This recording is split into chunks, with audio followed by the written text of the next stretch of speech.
Welcome to One Mind Dharma videos, where we talk about spiritual and Buddhist concepts in an easy to understand way.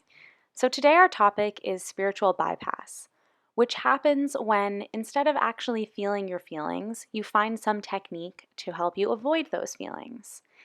And usually this happens by forgetting about your relative truth, the truth of your own suffering, and finding some spiritual principle to lift you above that suffering.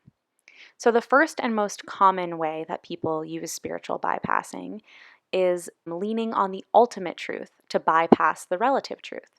So, when you're feeling really low because something just happened in your life and you might not want to allow yourself to feel that, someone might ask you, "What's wrong?" And you respond, "Oh, well, this thing happened last night and it really bothered me, but everything is impermanent, so it's going to be okay. It'll pass." And this is true, of course. This period of your life will pass, but that doesn't make it any less painful for you right now. And by doing this, you aren't feeling how you're really feeling.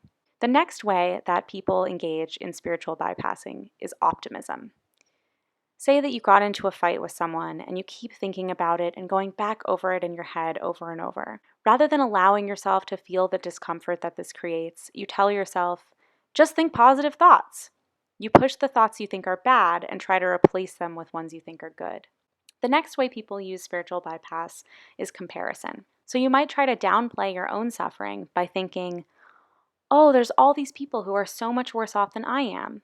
For example, if you just broke up with your partner, you might think, well, at least I'm not homeless or starving. Surely those people are worse off than I am. Relatively, my suffering is nothing. Again, rather than dealing with it, you just ignored it.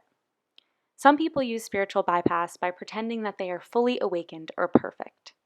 For example, you might skip right over your real feelings and try to respond with what you think is the most wise response. You might think, oh, he really hurt me, but I'm sending him so much loving kindness. All the people in my life who have ever harmed me are forgiven. And although this is a good goal, just jumping right to it when you haven't processed it probably isn't helpful. The final way that we see spiritual bypassing happen is with prayer. Instead of feeling your own discomfort, you might pray for yourself or for the person that hurt you. In this case, you're not dealing with how you feel, but averting from it by trying not to feel it.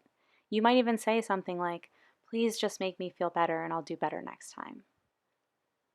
So the next time something happens and you start to feel your own suffering, rather than finding a technique to avoid that suffering, try to find a friend and be honest with them. When they say how you're doing, tell them, I'm not great right now. Can we talk about it? If you like this video and want to find more, visit us at www.oneminddharma.com.